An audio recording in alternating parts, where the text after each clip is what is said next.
I'm just going to ask. I mean, this is an incredibly complex character. He's quite a stoic kind of man. His head is in the right place. He's trying to do the right thing, but he is still a very flawed character. I mean, that's the kind of actor's dream, I suppose. Yeah, I mean, I'm glad you see that. Because it's very easy to sum up, in another way as well. But that's exactly it. Henry is a man, at this period in time, is still working out what is what. Particularly you see it with Hap every day. I mean. You can say this, you've seen the movie, this is the scene where she says, well, why can't we just lend Hap a mule? No, you could just sum that and say Henry's a racist, so he doesn't lend her a mule. But Henry's a farmer, on the other level side of that as well.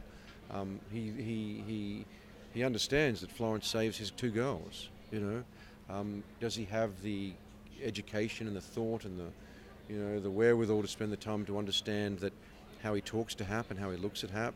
There's a great scene in the book, which is not in the movie because we didn't have time to get everything in there, where Henry's deciding to keep Hap on as he gets rid of the white farmer because he's no good, but he keeps Hap on because he's a hard-working farmer.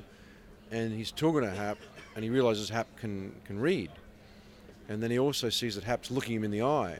And then, so Henry says, I'll read as an eyebrow, as in you can't look at me in the eye. So, you understand that it's still deep within Henry, but he's either, he may work it out or he may not, and in between, there's Pappy on one end, there's Jamie on the other, and it's still going on.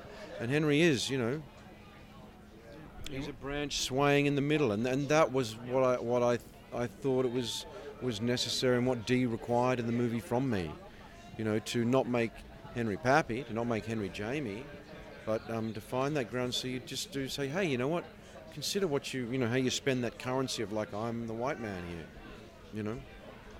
Your role as Henry, we were talking to one of the screenwriters earlier who said this film represents the best and worst of us. Where does Henry fall in?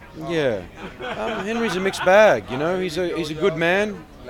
Look, you can sum it up in general, in a general way. Pappy is a son of the Civil War when slavery was a thing. Henry's his oldest boy who came after the Civil War. The destruction of the South, lost his land.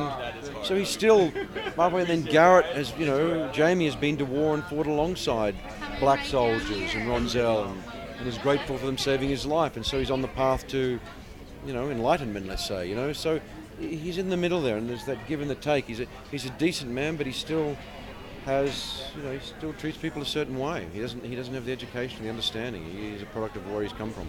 Set in the 40s, though, but a lot of the issues resonate today. Absolutely. Yeah. And they'll continue to resonate for a long time, I think.